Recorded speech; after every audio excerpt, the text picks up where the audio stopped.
se publicó en enero de este año es la comparación entre la criolación o la terapia farmacológica como estrategia inicial para el tratamiento de la fibrilación auricular. Y aunque no lo dice en el título, pues es fibrilación auricular paroxística. Un breve recuento de introducción. Cada vez, y probablemente esto sea una de las cosas que más ha cambiado en fibrilación auricular en los últimos años, cada vez somos más conscientes de la prevalencia y de la incidencia en progresivo aumento de la fibrilación auricular. Este mapamundi esquemático nos muestra en colores la prevalencia estandarizada por edad por cada 100.000 habitantes de la fibrilación auricular. Vemos como en rojo están los que tienen más de 900 habitantes por cada 100.000 con fibrilación auricular. En naranja están los que tienen entre 700 y 899. En amarillo entre 600 y 699. Y en verde los que tienen menos de 600. No es el tema de esta conferencia hablar de las estrategias de diagnóstico que probablemente sean una de la explicación potencial a por qué encontramos más prevalencia y sobre todo tanta diferencia entre países desarrollados y países en vías de desarrollo. Y tampoco es tema de esta noche hablar de los factores de riesgo que también contribuyen a esta diferencia, es decir, desde mi punto de vista, y no es algo, digamos, a lo que yo haya llegado por pensamiento propio, sino algo que he leído. Esta diferencia, si bien tiene un componente real, porque hay más factores de riesgo en países desarrollados, también puede tener un componente importante de subdiagnóstico en los países en desarrollo. Se estima que 1 de cada 3 individuos desarrollará fibrilación auricular a lo largo de su vida. De las personas que tienen ancestros o que tienen un árbol genealógico de origen europeo, para la edad de 55 años, 37% habrán desarrollado fibrilación auricular, sea esta diagnosticada o no. Y a medida que envejezca la población, va a haber más prevalencia de fibrilación auricular. En las mujeres hay un riesgo competitivo con la muerte, pero definitivamente para ambos grupos, entre más anciana sea la población que estemos atendiendo, más probable es que esta población tenga fibrilación auricular, se haya diagnosticado o no.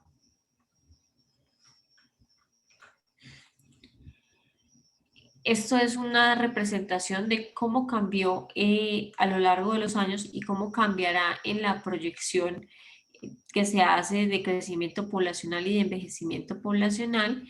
Entonces, en verde están las personas que tienen más de 80 años.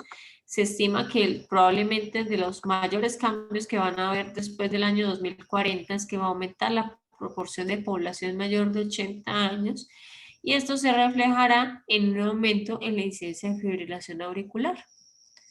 Si bien los datos que les he mostrado hasta ahora son datos poblacionales, a la hora de enfrentarse a un paciente, los datos poblacionales tienen una utilidad limitada porque al paciente no le interesa saber qué tan prevalente es la fibrilación auricular. El paciente lo que quiere saber es qué tan probable es que él mismo desarrolle fibrilación auricular. Y esta gráfica que viene a su izquierda es la incidencia acumulativa de fibrilación auricular. Si el paciente no tiene ningún factor de riesgo, como diga hipertensión, diabetes, falla cardíaca, etcétera, etcétera, la incidencia acumulativa será de 23% a lo largo de la vida. Si el paciente tiene algo que en esta nueva guía hablan como factores de riesgo borderline, tendrá una incidencia acumulativa del 33%. Y si el paciente, si tiene estas enfermedades en forma, comillas, prediabetes, prehipertensión o en el límite. Y si definitivamente tiene esas enfermedades manifiestas, y peor si están mal controladas, la incidencia de fibrilación auricular aumentará hasta el 38%. Obviamente el 38% es bastante, pero el 23% no deja de ser despreciable. Y en el límite inferior de ese intervalo de confianza vemos el 12.8%. Me tengo que excusar un momento porque estoy sola y están que timbran. Un segundo, por favor. No te preocupes, Karen.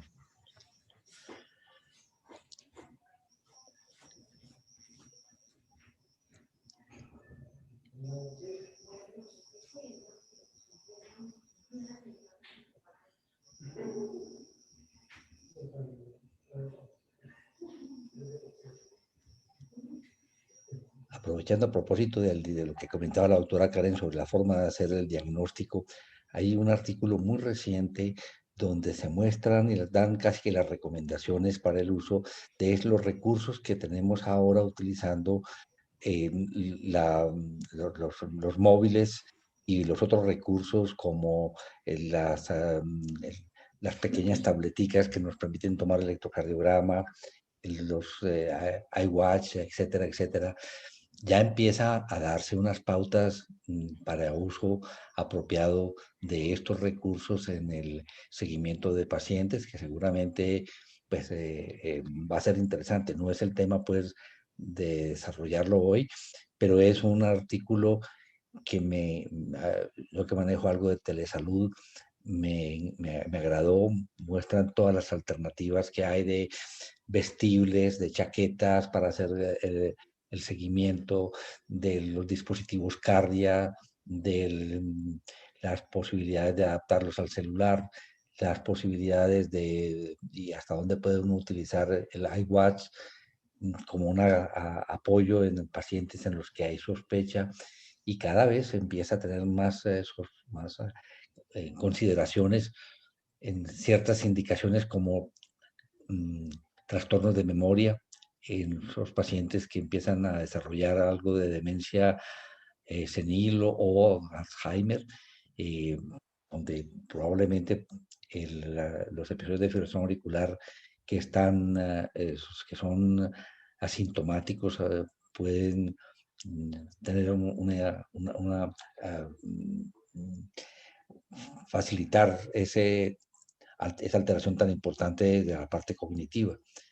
Que creo que lo que estaba comentando Karen, de lo que es ahora el diagnóstico de fibrilación auricular con los recursos que tenemos de salud móvil y utilizando pues telesalud, van a incrementar muchísimo más el diagnóstico, que tiene su más y su menos, pues en un determinado momento puede haber sobrediagnóstico y enredar la vida a muchas personas, pero como todo, las herramientas hay que saberlas utilizar muy bien, saber cuándo, cuándo utilizarlas, cuáles son sus alcances, cuáles son sus limitaciones y usar apropiadamente bien estos recursos. Doctora Karen, Sí, todavía está profe. por... Ah, ya estás ahí, qué pena contigo. No, tranquilo, profe. Muchas gracias por la intervención. Totalmente de acuerdo en que son estrategias que bien puede ser que haya detractores que digan eso va a llevar al sobrediagnóstico y etcétera, pero creo que los desenlaces que se pueden evitar son tan importantes que vale la pena el riesgo. Bueno, ¿qué importancia tiene la fibrilación auricular? Entonces, vemos acá cómo el desarrollo de fibrilación auricular aumenta entre 1.5 y 3.5 veces el riesgo de muerte. 20 a 30% de todos los accidentes cerebrovasculares son explicados por fibrilación auricular y el 10% de aquellos que quedan evaluados como criptogénicos en realidad son por fibrilación auricular. 20 a 30% de los pacientes con fibrilación auricular tienen falla cardíaca. El deterioro cognitivo y la demencia vascular, que digamos que es un espectro diferente al del accidente cerebrovascular, que es mucho más ruidoso clínicamente, este se va instaurando de forma más paulatina. El riesgo aumenta entre 1.4 y 1.6 veces. La afección en la calidad de vida, que es sobre lo que trata esencialmente este club de revistas, tiene una prevalencia de depresión del 16 al 20%, incluso con ideas suicidas. Más del 60% de los pacientes con fibrilación auricular manifiestan que se les ha deteriorado la calidad de vida y el 10 al 40% de los pacientes tienen episodios de hospitalización anual. Hay unas estrategias que en fibrilación auricular sabemos que van a impactar los desenlaces clínicos, digámoslo así, duros, como es la muerte, el accidente cerebrovascular y la hospitalización por falla cardíaca o por fibrilación auricular como tal. Y estos son la anticoagulación, tema que es bastante interesante, pero no voy a tocar esta noche, y el control de la frecuencia cardíaca. Recordemos que en todos los pacientes que tengan fibrilación auricular deben tener una terapia de background, de respaldo, de control de la frecuencia cardíaca, independientemente de que se lleve una estrategia de control del ritmo o no. Ya si después de establecer esta terapia de control de frecuencia cardíaca decidimos llevar a los pacientes a estrategia de control de ritmo, será la pregunta que nos debemos hacer. Y básicamente esa pregunta tiene un acercamiento desde las guías que salieron el año pasado. Entonces, los pacientes que tengan unos síntomas relacionados con la fibrilación auricular, y para eso es muy importante el Holter en la evaluación del paciente con fibrilación auricular para ver qué tanta correlación hay temporal.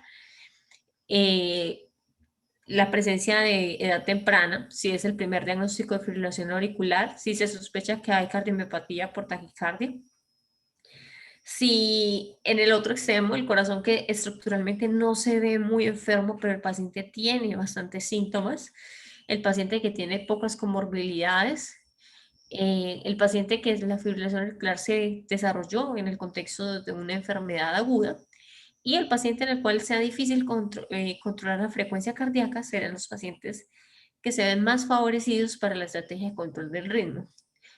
Otro escenario, digamos, clave serán los pacientes que tienen falla cardíaca. Los pacientes que tienen falla cardíaca, como nos mostró el estudio que es el caso LEIF, probablemente debemos pensar siempre en el control del ritmo y probablemente la estrategia va a ser la ablación con radiofrecuencia, como fue en el estudio, pues porque el estudio tuvo desenlaces duros, por lo cual digamos que este escenario, digamos, siempre debe llevar a pensar en control del ritmo y a control con catéter.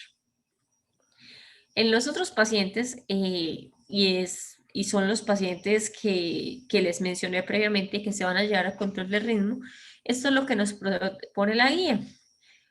Obviamente usted tiene que discutir con su paciente las elecciones que tiene disponible, explicarle las ventajas y las desventajas, y están siempre puestas como pares llevar a terapia antiarrítmica o a ablación con catéter. Entonces, de acuerdo a algunos estudios que les voy a mostrar, digamos que la ablación con catéter cada vez ha tenido más lugar como primera estrategia y no necesariamente en el paciente que ha fallado la estrategia farmacológica, en el cual pues obviamente es la opción que queda. Son 3 estudios que les quiero mencionar. Este estudio se publicó en el año 2005 en la revista JAMA, es ablación con radiofrecuencia versus tratamiento antiarrítmico en pacientes con fibrilación auricular diagnosticada por primera vez. Un ensayo clínico aleatorizado, tuvo 33 pacientes en el brazo de ablación por radiofrecuencia y 31 en el brazo de ablación con antiarrítmicos. El desenlace primario fue recurrencia de fibrilación auricular, hospitalización y calidad de vida. Y esta es la tabla del seguimiento. Entonces, la recurrencia de la fibrilación auricular fue estadísticamente significativa a favor del grupo de ablación. La hospitalización también fue estadísticamente significativa. Los eventos tromboembólicos no hubo ninguno en ninguno de los dos grupos.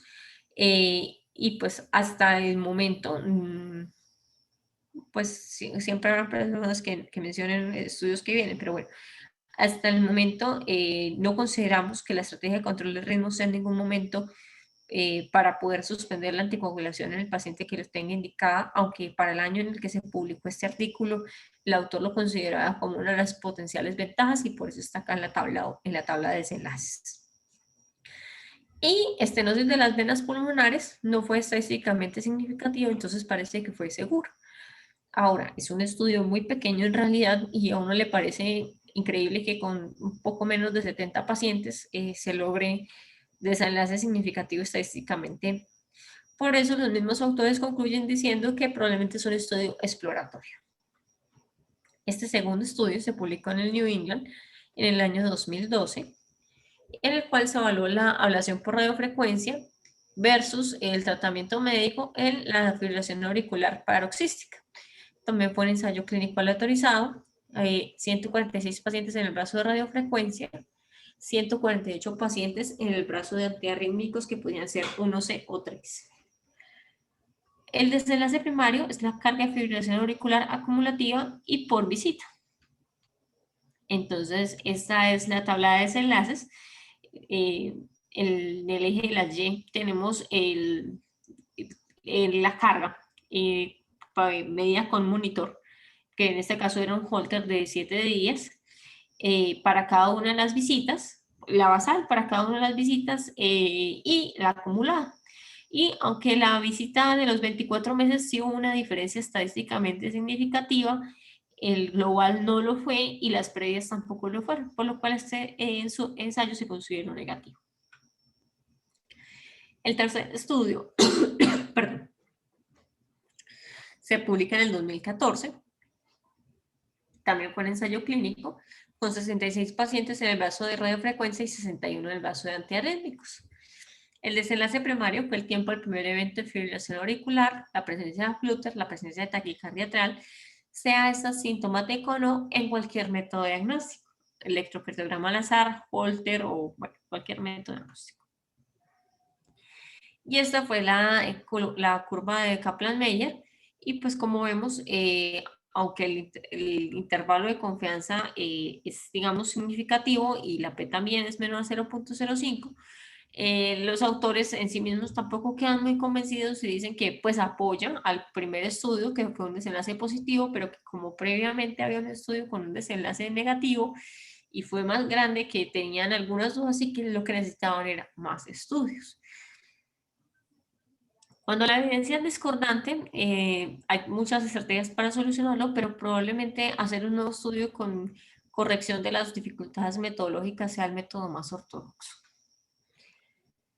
El doctor Andrade, entonces, que es jefe del Departamento de Electrofisiología en el Hospital General de Vancouver, líder de la clínica de fibrilación auricular de este mismo hospital, autor principal del libro de electrofisiología que está escrito en la diapositiva, y el autor principal de la guía canadiense de manejo de fibrilación auricular, es el autor principal del estudio que les voy a mostrar. ¿Cuál fue la metodología del estudio que planteó el doctor Andrade para resolver esta pregunta? Es un ensayo clínico aleatorizado multicéntrico. Todos los hospitales fueron en Canadá y fueron 18. Fue un ensayo abierto para el paciente y para el clínico, pero quienes adjudicaban el desenlace estaban cegados. Y la recolección y el análisis de datos los hizo el Centro de Métodos de Investigación Cardiovascular de la Universidad de Ottawa y el comité directivo del estudio. La pregunta de investigación fue si en pacientes con fibrilación auricular paroxística sintomática sin tratamiento previo antiarrítmico, la estrategia de crioblación es superior versus la estrategia de control del ritmo con fármacos para el desenlace de síntomas relacionados con la arritmia, hospitalizaciones y utilización de la atención médica. Fue un estudio que realizaron en pacientes entre 18 y 75 años con al menos un episodio de fibrilación documentado en el electrocardiograma en los 24 meses anteriores a la autorización, más la presencia de síntomas atribuibles. Se excluían aquellos pacientes que usaban de forma regular antiarrítmicos, es decir, la estrategia Pill in the Pocket se permitía.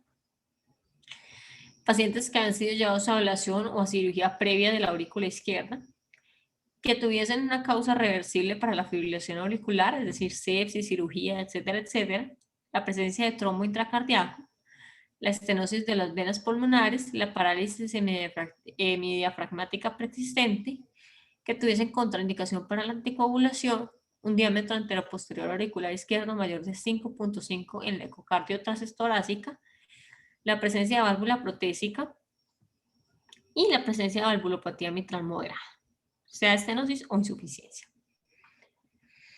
Ellos aleatorizaron estratificado por centro con asignación oculta en bloques permutados de 4 y 8 A todos los pacientes se les implantaba un monitor de eventos de Medtronic. Medtronic patrocinó el estudio, aunque no estuvo implicado ni en el desarrollo del protocolo, ni en la recolección ni atención de pacientes, ni en la publicación del manuscrito. Ellos solamente aportaron el dispositivo monitor de eventos, que tenía un algoritmo para detección de fibrilación auricular, midiendo la variabilidad latido a latido, lograba estimar la carga de fibrilación auricular y el dispositivo daba un reporte y ese reporte hacía que el clínico pudiera revisar los trazos que el dispositivo había interpretado como fibrilación auricular. Eso se hizo en todos los pacientes. Los pacientes que estaban en el brazo de crioablación se llevaron a una ablación de venas pulmonares con el casete Active Front Advance de Medtronic. Se probaba que tuvieran bloqueo bidireccional después de 20 minutos de la aplicación de la crioablación. Si a los 20 minutos demostraban reconexión de las venas pulmonares, se hacían aplicaciones sucesivas hasta demostrar bloqueo bidireccional sostenido. Tenían un periodo de blanking de 90 días y esto es, digamos, que algo que se ha hecho tradicionalmente. Es un periodo en el cual no se cuentan los eventos de fibrilación auricular después del procedimiento. Y se permitía uso de antiarrítmicos diferentes de la amiodarona en ese periodo de blanking, considerando que el antiarrítmico que se usara tenía que suspenderse 5 vidas medias del medicamento antes de que acabaran esos 90 días. El grupo de fármacos se les inició, eran los antiarrítmicos de acuerdo a la práctica local, en el intervalo de una semana después de la autorización. Tenían 3 meses para hacer titulación, para conseguir la dosis que permitiese efectividad con los menores efectos adversos posibles. Y si no era efectivo o no se toleraban los primeros 90 días, se permitía un cambio de un segundo o un tercer medicamento, sin considerar esto una falla ni un desenlace primario.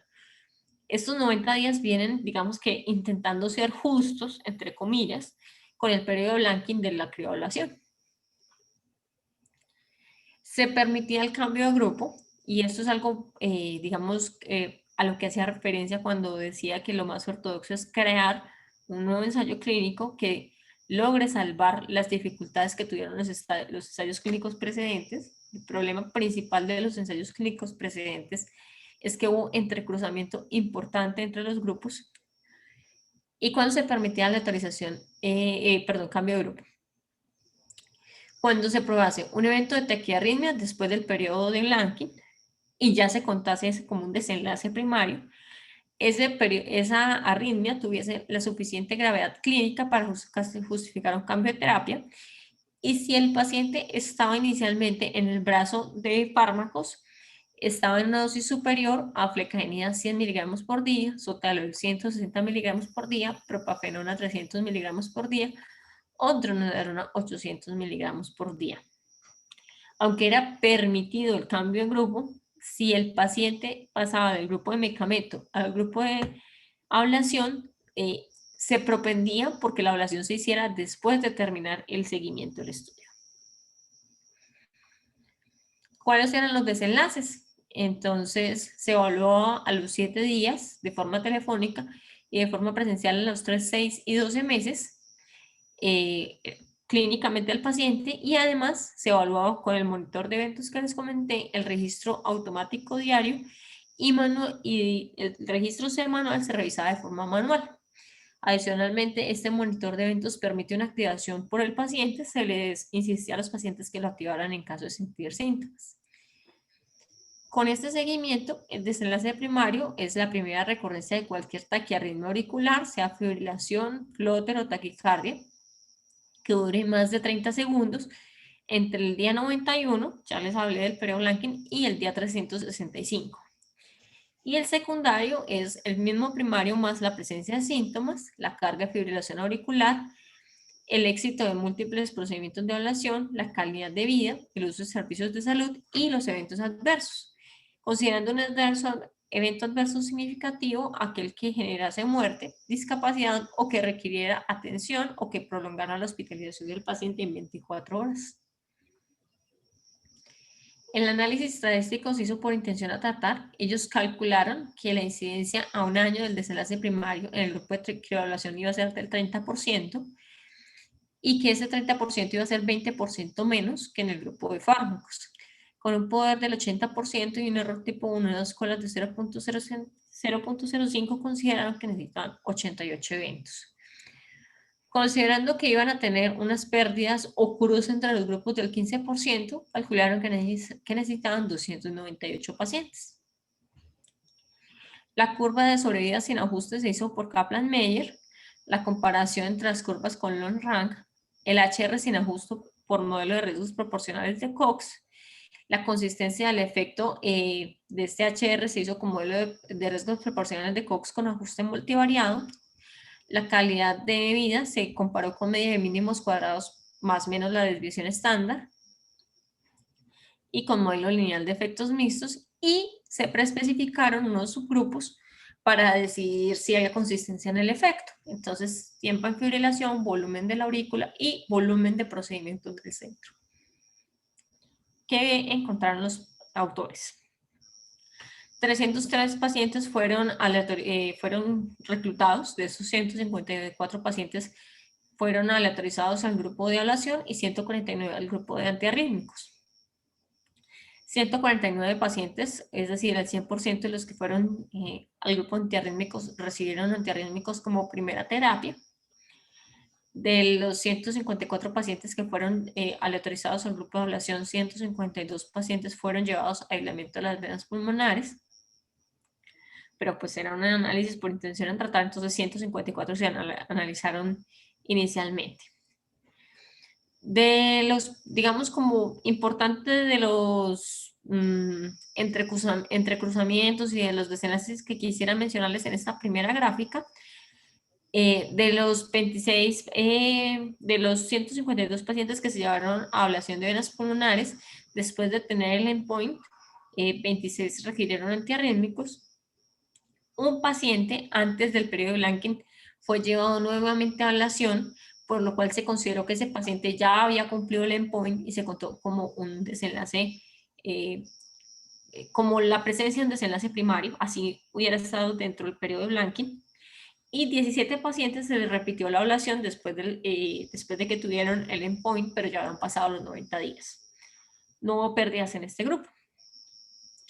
De los 149 pacientes del antiarrítmicos, uno retiró el consentimiento, pero pues se analizaron 149 y 38 pacientes se les llevó a ablación después de que tuvieron el endpoint. Esta es la tabla de las características basales. La edad está bien balanceada. Es bastante más prevalente en hombres, como sabemos en el mundo. El índice de masa corporal es significativo. Estas tablas son bonitas e interesantes porque corroboran lo que siempre decimos, y es ojo con el control de factores de riesgo, porque si no se controlan los factores de riesgo no estamos haciendo nada. La presencia de tabaquismo fue baja, 8 y 10%. Las medidas de presión fueron 129 y 78. La media de tiempo de diagnóstico era 1 año.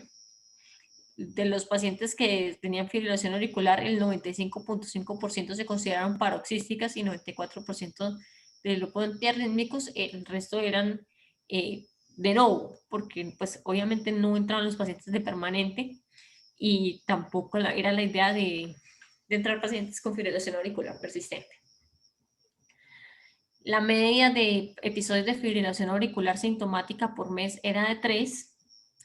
Los pacientes que han sido llevados previamente a cardioversación eran 36% en un grupo y 42% en el grupo. En el otro grupo nada despreciable. Estos son las escalas de calidad de vida. Les quiero mencionar acá que esta evaluación de calidad de vida es exactamente igual a la ERA. Entonces, era 3 o 4, pues porque creo que la mayoría de nosotros estamos más familiarizados.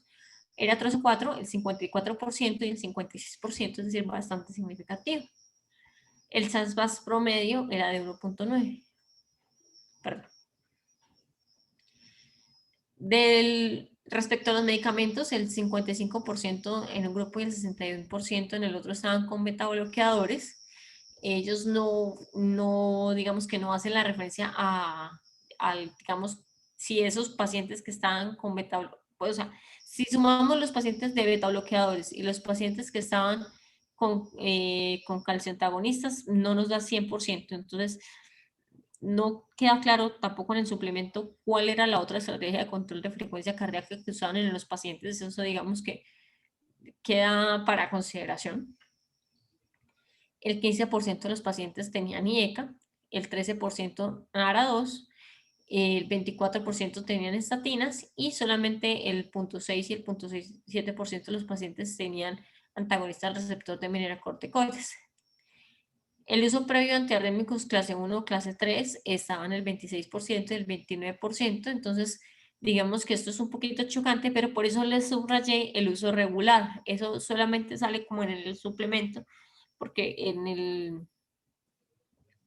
cuando hablan en el manuscrito principal, le dicen a uno que no pueden entrar pacientes que vengan en ese uso, pero pues en el suplemento le aclaran a uno que esto es más de estrategia de peeling de pocket. Anticoagulación, el gran porcentaje de los pacientes tenían anticoagulantes orales directos.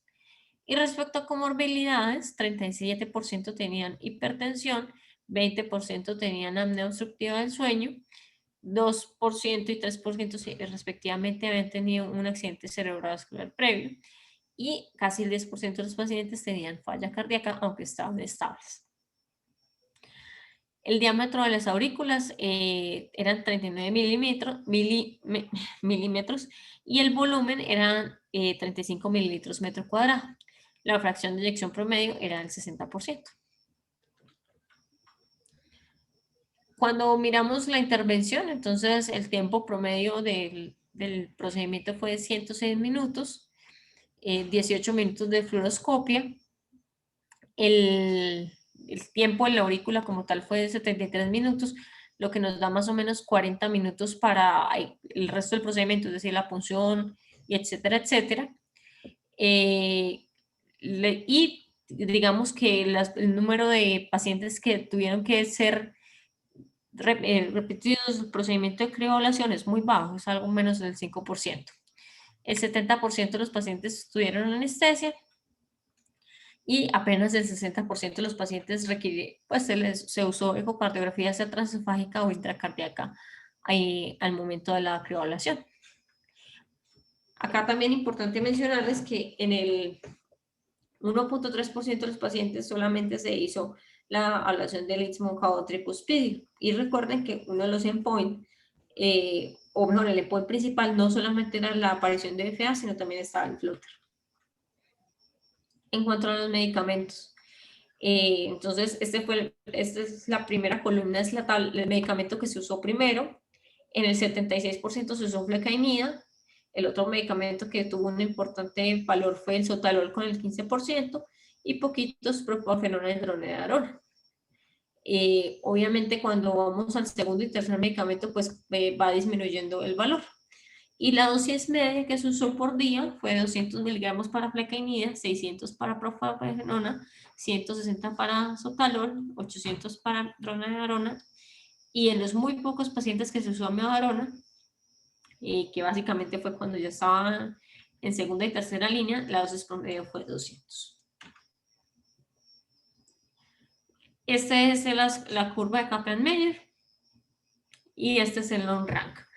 Entonces, para la recurrencia de arritmia auricular, en los pacientes que fueron llevados a evaluación contra los pacientes que fueron llevados con antiarrítmicos, hay un HR de 0.48 con un intervalo de confianza muy estrecho, 0.35 a 0.66, y una P que es claramente significativa desde el punto de vista estadístico.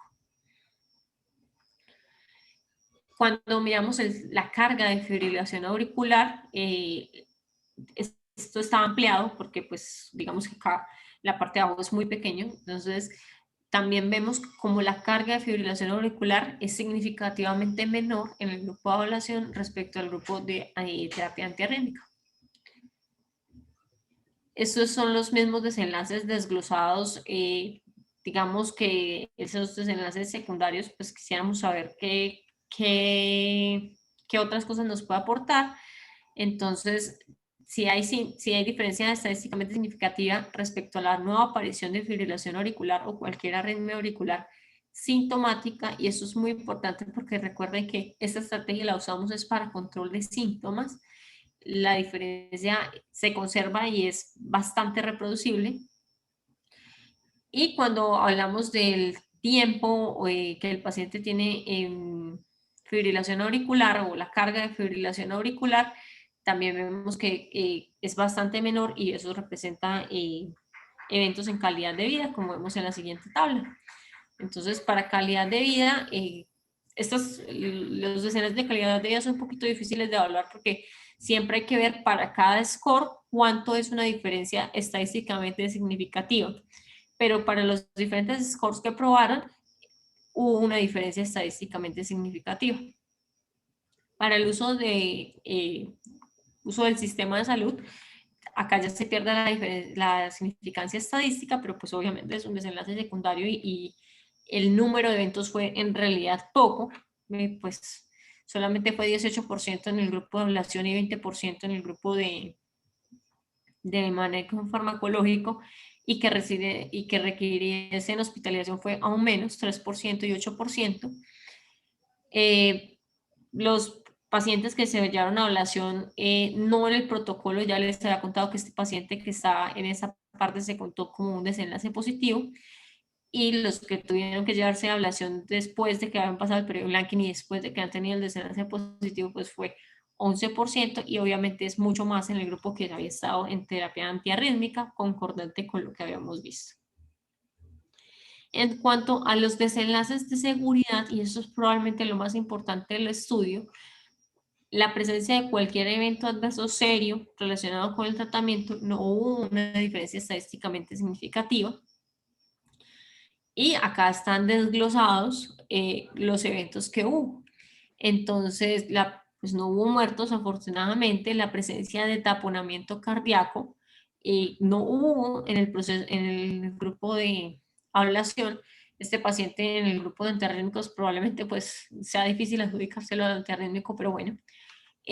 La presencia de taquicardia de complejos anchos tampoco estuvo en el grupo de ablación, y esto digamos que es importante porque siempre se tiene la consideración que la presencia de catéteres dentro de la cavidad va a favorecer la presencia de arritmias, pero probablemente va a favorecer más la presencia de arritmias ventriculares antiarrítmicos.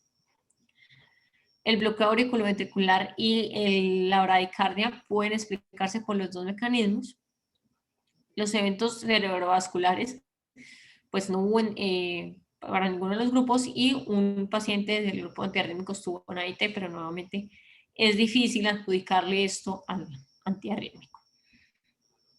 Obviamente los eventos de acceso vascular solamente se podían presentar en el grupo de ablación, fueron muy pocos, 2, y los eventos, digamos, como misceláneos les llamo yo, que es la parálisis del hemodiafragma cuando se hace cribolación de las venas pulmonares derechas, la neumonía, la hemoptisis, pues solamente estuvo en 3 pacientes para la parálisis del hemodiafragma, y la neumonía y la hemoptisis para un paciente de cada uno del grupo de evaluación. La lesión esofágica, que es un temor indiscutible con el uso de crioablación, no se presentó en ningún grupo. Y la prolongación del QT, que es un miedo indiscutible con el uso de antiarrítmicos, solamente estuvo en un paciente de este grupo.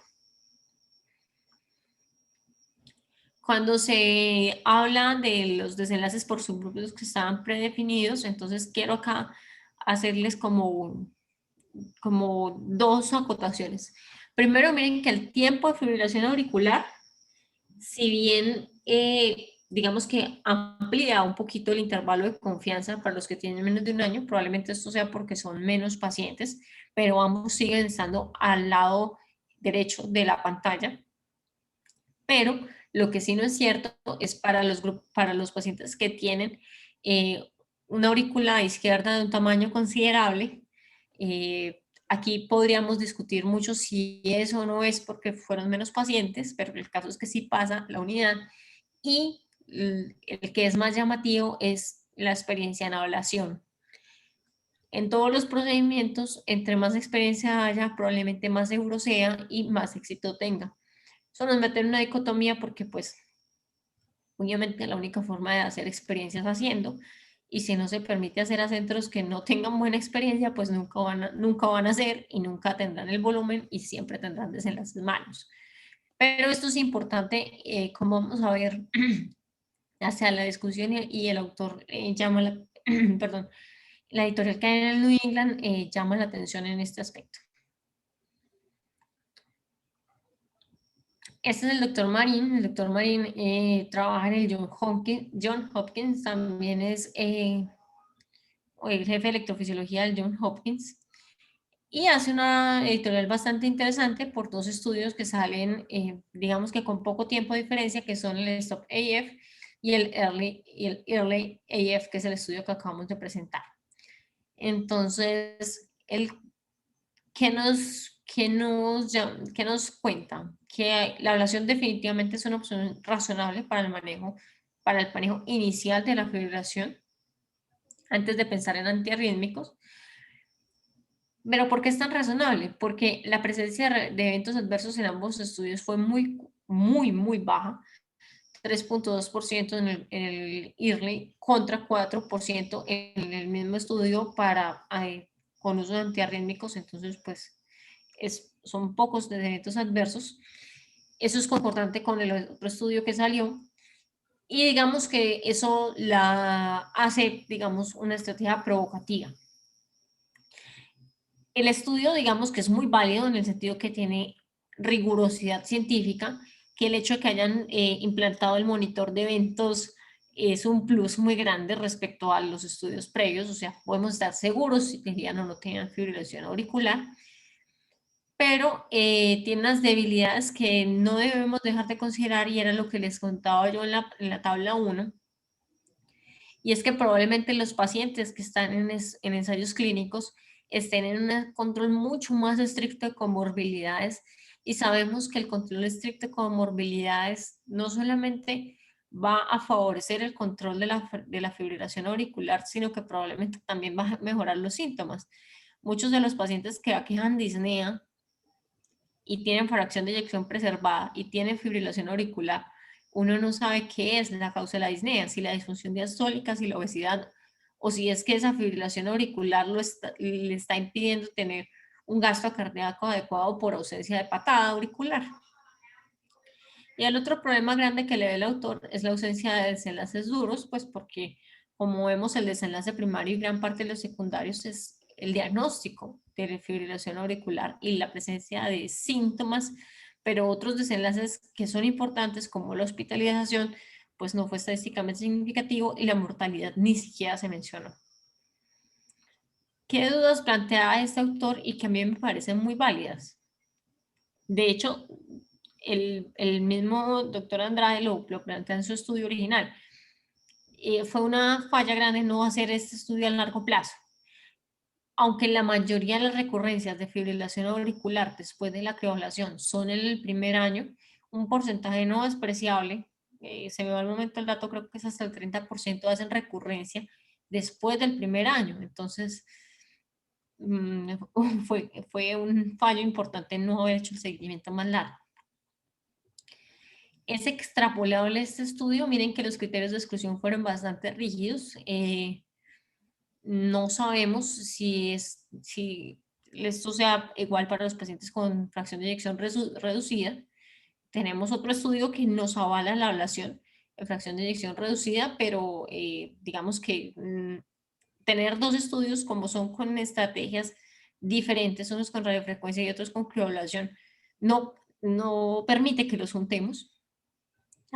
Asimismo, tampoco sabemos si este estudio es extrapolable para la ablación con radiofrecuencia. Tampoco sabemos si este estudio es extrapolable para todos los centros, porque pues los 18 centros en los que se hizo fueron centros de un volumen considerable.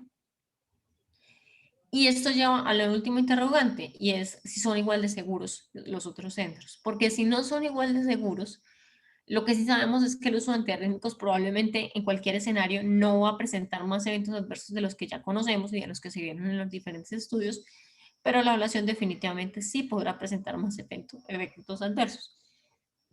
Y en la medida que estos aumenten y la gravedad, que es peor, aumente, probablemente esta estrategia no sea recomendable. ¿Qué podemos concluir? Que hay una menor incidencia de recurrencia y una menor carga rítmica, que hay un NT muy bueno de 4, la diferencia relativa fue el 24 y la absoluta del 3.3, que a diferencia de los estudios previos, el monitoreo fue mucho mejor, el recruzamiento fue mucho menos, y eso, digamos, que permite estar más seguro de estos resultados. Pero cuando hablamos, digamos, como de qué tan mucho más seguros estamos de estos resultados, también vale la pena aclarar que probablemente estos pacientes tenían una carga rítmica inicial no muy alta, porque pues la media desde el diagnóstico no era mucha, y con fibrilación auricular sabemos que la fibrilación auricular engendra fibrilación auricular a medida que se va remodelando la aurícula. Entonces eso también, qué tan más seguros, pues está para discutir. ¿Qué nos deja de este estudio? Que probablemente haya menor progresión en la fisiopatología, menor miopatía atrial, menor riesgo de ACV, pero son solamente hipótesis y no podemos asegurarlo. Y que el procedimiento parece ser seguro, pero nuevamente en centros con buen volumen. Y siempre hay que recordar a la hora de prescribir un medicamento que de todos modos no son inocuos, que pueden tener eventos adversos. Entonces, a la hora de ofrecerle a un paciente, es importante decirle que si bien el procedimiento tiene riesgos, uno debe conocer cuáles son los riesgos de su centro y debe saber más o menos qué estadística maneja. También debe decirle que los medicamentos pues también eventualmente pueden tener eventos adversos. Muchas gracias a todos por su atención. Espero que haya mucha discusión y espero la participación del grupo, que es bastante nutrido. Karen, muchísimas gracias por tu presentación. Queda abierta la discusión. Ya saben ustedes que disponemos de micrófono. Ustedes pueden alzar la mano para yo asignarles el micrófono o hacerlo a través del chat. Hoy tenemos un grupo excelente. Hay algunas personas que tienen experiencia especialmente en este trastorno del ritmo. Está también con nosotros el doctor Francisco Villegas. De verdad que no sé si alguno de ustedes quieran hacer alguna observación sobre el estudio, preguntas a Karen, preguntas a nuestros expertos que afortunadamente están hoy con nosotros aquí. Adelante, no sé, el doctor Andrés Felipe Miranda, el doctor Francisco Villegas cuando desee intervenir. Y a todos ustedes les agradecemos inmensamente que nos acompañen. No habíamos saludado a todos, pero bienvenidos todos ustedes. Bueno, entonces el doctor, adelante, doctor Andrés Felipe, usted tiene el micrófono, lo puede activar. Bueno, Karen, muchas gracias por la presentación, estuvo muy buena. Yo quiero hacer como varios comentarios con respecto al artículo. Yo creo que metodológicamente es un experimento muy bien hecho. Algunas de las críticas que mencionaba pues el doctor en el editorial, que con respecto a digamos que el enmascaramiento de la intervención, pues todos sabemos que en los estudios de intervención esto es muy difícil. Ellos eso supieron, digamos que tratar de resolverlo muy bien, y es con un comité de adjudicación de eventos que no conocía la asignación de los pacientes. Eso genera de alguna manera cierto grado de tranquilidad, pues porque el desenlace era de alguna manera primario de la presencia de arritmias. Eso se puede hacer a partir de los dispositivos que se habían implantado pues de monitor de eventos. Yo creo que este estudio se diseñó para tratar de sobrepasar muchas de las cosas en las que los estudios previos habían, por decir, pecado. Entonces tiene un tamaño de muestra mucho mejor diseñado, con un cálculo dirigido específicamente al desenlace primario que ellos buscaban. Es decir, el cálculo del tamaño de muestra lo buscaron para tratar de demostrar recurrencias de FA con las tasas de recurrencias que habían calculado tener. trataron de hacer una mejor forma el experimento con la mejor manera de monitorizar el desenlace que estaban buscando, que para mí es el implante del monitor de eventos, y eso es una gran ventaja en comparación inclusive con con el otro estudio que publicaron en ese mismo volumen de la revista, que es el STOP, donde el seguimiento lo hacían telefónico, con Holter de 24 horas y con electrocardiograma, y uno ve que eso sí muestra de alguna manera mayor detección de FA, eso sí mejora la detección de las arritmias en el desenlace primario de los que era asintomático. Entonces, digamos que uno diría que desde el punto de vista metodológico, el estudio es un experimento relativamente bien diseñado con las limitaciones que puede tener un experimento de estos. Hay varias cosas que a uno le llaman la atención. Uno, por ejemplo, que el tratamiento farmacológico no era el mismo tratamiento en todos los pacientes y que dependía de las preferencias de cada centro, de la región y de, bueno, eso ahí uno dice, bueno, no todos tenían flecainida, no todos tenían propafenona, y eso uno no sabe cómo pueda impactar pues como los desenlaces del estudio. Y yo creo, pues sí pienso que realmente, a diferencia de lo que pone el doctor en la editorial, yo no creería que esa es una intervención extrapolable. Yo creo que este estudio es para responder la pregunta de crioablación. Crioablación con las consideraciones que ellos tienen ahí, con ese protocolo y con la experiencia de esos centros, porque es que yo ahorita me di a la tarea de buscar que se considera un centro de alto volumen y un centro de alto volumen, y les voy a contar, un centro de alto volumen es un centro que hace más de 500 procedimientos de crioablación al año. Eso se considera un centro de alto volumen. Un centro de bajo volumen entre 50 y creo que 100, y en volumen intermedio entre 100 y 500. Me puse como a revisar qué series de crioablación se han publicado en Colombia. La serie más grande la publicó el grupo del CES por allá como el 2017, con 33 pacientes en varios años de seguimiento. Y les voy a compartir un dato pues de un póster que se publicó con el grupo de Cardiovid el año pasado en el Congreso Interamericano de Electrofisiología en LARS, donde compartimos 29 procedimientos en 3 años. Entonces, nosotros estamos muy lejos de ser centros de alto volumen, y eso todos sabemos, y lo dicen nosotros a lo largo del artículo, que son las cosas que impactan relativamente el desenlace de esos pacientes. Si bien, y esto es algo de sacar también de las cifras que les doy en ese póster que publicamos en el Congreso Latinoamericano, las tasas de complicaciones eran muy similares, era una sola complicación, que era un taponamiento en esos 29, 24 pacientes que publicamos en ese póster. Entonces, que es pues la estadística de los profes. Entonces uno dice que realmente nuestras estadísticas en cuanto al rendimiento, en cuanto las complicaciones no son las mismas, y que estamos muy lejos de ser centros de alto volumen y aún lejos de ser centros de bajo volumen. Entonces, uno dice que muy posiblemente nuestros números no son esos. Yo creo que ese es como el cuestionamiento, y bueno, no sé, ya el profe Villegas, ¿qué más desde la experiencia nos podría aportar? Muchas gracias, Karen, y gracias a todos. A ti muchísimas gracias por los comentarios, Andrés Felipe. No sé si el doctor Villegas. Adelante, doctor Villegas. Gracias, profe. Pues no, obviamente, como siempre, felicitar a Karen, una muy buena revisión. Yo tengo pues varios comentarios y algunos que surgieron a partir de los comentarios de Felipe. Es que recordemos que cuando vamos a valorar el papel de enmascaramiento en un experimento clínico, la constatación empírica de la importancia del enmascaramiento solamente se ha visto reflejada cuando hablamos de criterios de valoración, es decir, de desenlaces que se consideran subjetivos. Entonces, por ejemplo, aplicable a este caso, la ausencia de enmascaramiento es muy importante frente a la calidad de vida. Ahí tiene mucha relevancia, porque quien sepa que le hicieron ablación, pues probablemente tienda a sentirse mejor que a quien le tocó la intervención de control. Pero frente a los resultados objetivos, eso nunca se ha podido demostrar empíricamente. Me explico, que porque yo sepa que me hicieron ablación me va a dar menos FA. No, eso no se ha demostrado.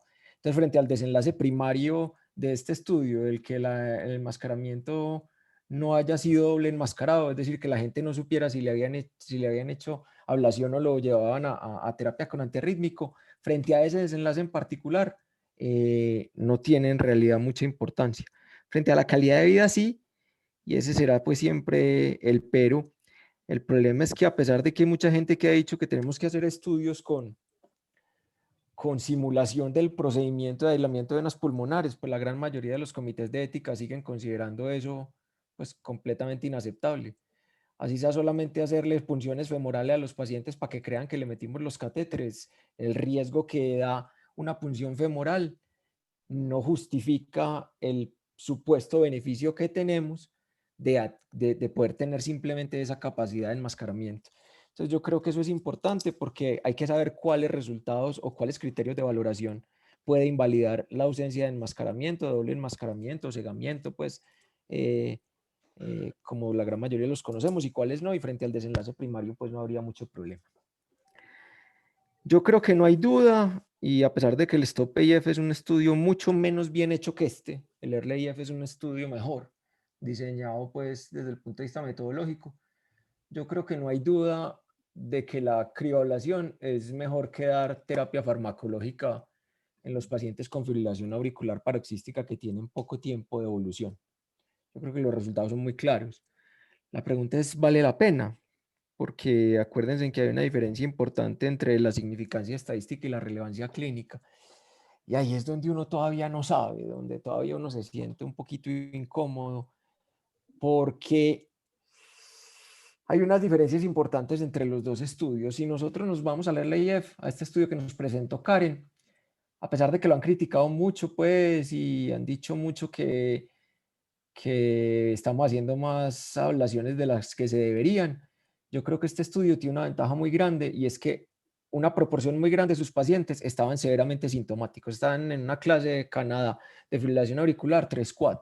Eso es tener muchos síntomas. Y mejorar los síntomas siempre será un desenlace muy importante. No solamente es importante que la gente no se muera, ni no solamente es importante que la gente no haga ACV. Es importante que la gente se mejore de sus síntomas en una enfermedad como la fibrilación auricular, que es altamente discapacitante de cuenta de los síntomas, no solamente de las secuelas, de los desenlaces duros, que a veces son los únicos que les prestamos atención. En el STOP-AF, como tiene pues como más problemas metodológicos y más críticas, pues yo sería un poquito menos entusiasta, pero yo creo que este estudio sí, es un estudio que sirve. Extrapolable, como preguntaba Felipe, pues yo creería que la extrapolación frente a otras poblaciones, pero aplicando la misma técnica, es decir, haciendo criablación, con la salvedad del volumen, que en realidad sí muestra que hay diferencias, pero las diferencias no son muy grandes frente a la disminución del riesgo absoluto. Pues yo quiero que me entiendan. Una cosa es que me dijeran que si yo hago más de 500 crioblaciones al año, yo disminuyo el 30% del riesgo. Y que si hago 50, entonces disminuyo el 5%. Eso es muy grave. Pero si la diferencia es estadísticamente significativa, pero la proporción de disminución absoluta del riesgo apenas es de 2 a 3%, pues eso es muy poquito. El problema es que la disminución del riesgo absoluto total también es muy poquita en este estudio, ¿cierto? Es una cosa a tener en cuenta. Pero yo creo que sí es extrapolable. Y frente a las otras técnicas, la realidad es que yo creo que no las necesitamos. Y la razón es ¿por qué? Porque es que radiofrecuencia la tenemos evaluada desde hace más tiempo.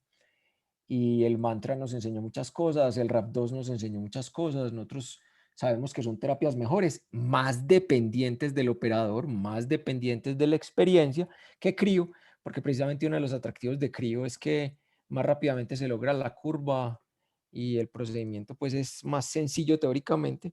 Medtronic pues nunca logró lo que quería, que era la democratización del aislamiento de venas pulmonares, que cualquiera se montara en eso y lo hiciera. Eso no se logró, pero en realidad sí es más fácil alcanzar la curva que en ablación punto a punto. Pero en lo otro ya nosotros sabemos, ¿cierto? E incluso lo sabemos con tecnologías que eran mucho menos buenas que las que tenemos ahora, ¿cierto? Lo sabemos en estudios que no tenían contacto, lo sabemos en estudios que no utilizaban alto poder con corta duración, que sí es una forma interesante, como dice Pascual Santangeli, de democratizar la ablación.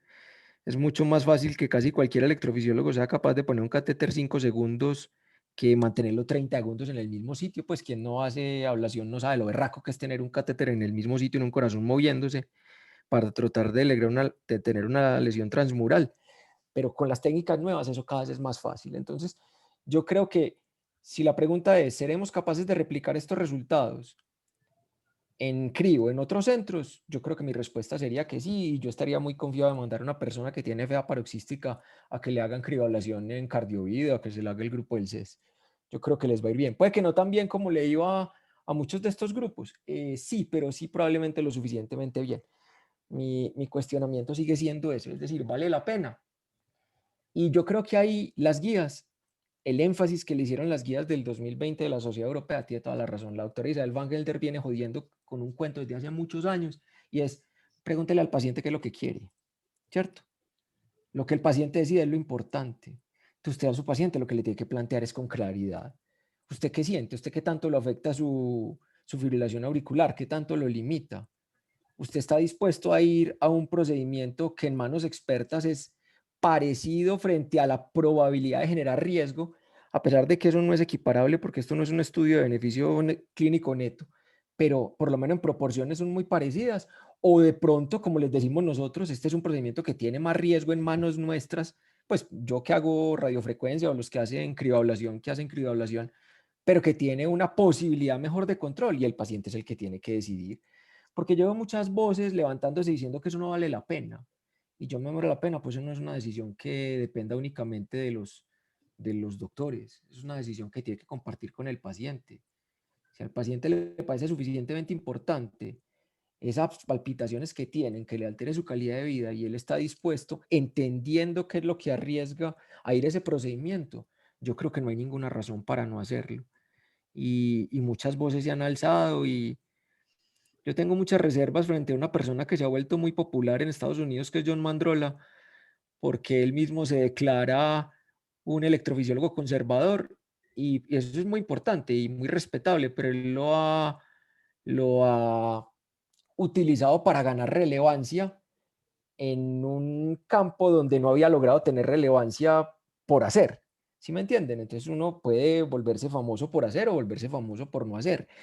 Pero una de las críticas que hacía, y cada estudio de intervención que sale siempre es el mismo cuento, es que él piensa que nosotros estamos haciendo mucha intervención en FA. Y yo creo que si el paciente es severamente sintomático y se le explica claramente qué es lo que puede esperar de la intervención, es una intervención que vale la pena y que cada vez pues tenemos más evidencia frente a eso. Muchísimas gracias, doctor Francisco. No sé si tengamos alguna otra intervención, no sé si el doctor Andrés Felipe, que todavía tiene la mano levantada, quiere participar o cualquiera de ustedes. Yo quiero decir una cosa muy cortica y rescatar un comentario del profe, es que este estudio, yo creo que no se va a interpretar como algo mal, no quiere decir que la radiofrecuencia quedó enterrada como primera línea para el manejo de esos pacientes. Lo que pasa es que no es justo comparar un estudio de crioablación en el 2021 comparado contra un estudio de radiofrecuencia hecho en el 2005, como fue el primer estudio que nos mostró Karen, o después por allá como en el 2013, y el profe Villegas lo decía muy bien, y es que toda la tecnología, inclusive en la ablación con radiofrecuencia, ha cambiado muchísimo desde el 2015 para acá. Entonces, para poder saber si la radiofrecuencia podría ser una primera línea o no, como lo demostró este estudio, habría que hacer un estudio diferente con las tecnologías disponibles para el 2021. No sé el profe qué pensará de eso. O sea, eso no se debería como malinterpretar. Es decir, que No, pero simplemente es que ahora la crioablación va ganando, pero no quiere decir que la radiofrecuencia queda No, pero enterrada. yo no creo que la crioablación vaya ganando. Yo creo que eso es una aseveración que no es objetiva y voy a plantear Exacto. por qué. Primero, pues vos ya nos diste un argumento, pero es que segundo, nosotros ya tenemos un estudio aleatorizado controlado valorando eso. Y curiosamente, uno de los autores principales es el mismo Jason Andrade, ¿cierto? Que es el CIRCA-2. Y el CIRCA-2 es un estudio que apenas tiene 2 años. Y es un estudio donde valoramos radiofrecuencia guiada por contacto contra crioablación. Y no había diferencias. Porque la gente está diciendo que es mejor de cuenta de un metaanálisis que salió el año pasado publicado en el American Journal of Cardiology, que es un metaanálisis que tiene muchas críticas metodológicas, muchas, pero donde ellos concluyeron que la ablación con la crioablación era mejor que la radiofrecuencia. Y lo que dice Felipe es súper importante. Yo no puedo comparar si mis estudios aleatorizados controlados, donde más número tengo con crioablación, son con el última generación del Arctic Frost, que es el balón para ablación, y yo los comparo contra estudios donde algunos de ellos utilizaban catéteres no irrigados, catéteres de 8 milímetros o catéteres irrigados sin contacto, pues eso es como molesto yo y como le digo a los residentes, eso es pelea de tigre con burro amarrado, pues ahí no había manera de comparar. Pero ya tengo un estudio diseñado, aleatorizado, con un número importante de pacientes, porque el CIRCA-2 creo que tenía casi cerca de 350 pacientes, donde comparamos las dos terapias y no había diferencia entre las dos terapias frente a los desenlaces importantes. Si se demora menos, ¿sí cuánto? 20 minutos. 20 minutos menos, crioablación lo hace una terapia mucho mejor que 20 minutos menos radiofrecuencia. No. Ahora, ¿qué pasa en los centros de baja experiencia? Donde vuelvo y repito, es más fácil lograr la curva con crioablación que con radiofrecuencia, no sabemos, porque el CIRCA-2 fue hecho en centros de alta experiencia en las dos cosas. ¿Listo? ¿Qué es lo que yo le digo a la gente? Yo por lo menos que llevo 15 años haciendo ablación con radiofrecuencia, uno ve que cuando uno hace ablación en pacientes con fibrilación auricular paroxística y corazón estructuralmente sano, uno se demora 30 minutos más que lo que se demoran haciendo ablación, no mucho más. A mí no me parece que eso sea en realidad, así sea estadísticamente significativo, 30 minutos, obviamente, si comparo 106 minutos contra 128, 130 minutos, pues estadísticamente va a ser claro, pero eso es clínicamente relevante, yo no sé. Pero ahí también podríamos hacer una pregunta, y es, a pesar de que el STAR-AF nos dice que solamente se necesita hacer ablación de venas pulmonares para la FA persistente, eso no lo tenemos demostrado claramente con crioblación. Empieza a aparecer la evidencia, pero no lo tenemos. Entonces la radiofrecuencia sigue teniendo un nicho. Si mi paciente está más enfermo, probablemente yo deba ir a radiofrecuencia. Si mi aurícula está más grande, probablemente yo deba ir a radiofrecuencia. Si tengo una FA persistente de larga data, probablemente debo ir a radiofrecuencia, ¿cierto? Entonces yo creo que las dos cosas son complementarias. Yo creo que hay unos pacientes para seleccionar adecuadamente a cada cual, pero yo creo que esa no es la respuesta que da este estudio de decir que la crio es mejor. No, no, para nada. Yo creo que la valoración objetiva que tenemos de ese punto, que es el CIRCA-2, nos dice que no es mejor. Y de los 7, por lo menos 7, deben haber más, pero los que yo conozco, las 7 revisiones sistemáticas y metaanálisis que hay en los últimos 10 años, comparando las dos técnicas, solamente mostró que era mejor la crio que la ablación de radiofrecuencia. El estudio de los italianos, pues el metaanálisis de los italianos del año pasado, y como les digo, es un estudio que tiene mucha deficiencia metodológica, entonces yo estoy de acuerdo con Felipe ahí, lo apoyo completamente. No podemos decir que la crio es mejor que la radiofrecuencia, y mucho menos con este resultado, pues que compara otras cosas distintas. Muchísimas gracias, doctor Villegas, y lo mismo Andrés Felipe.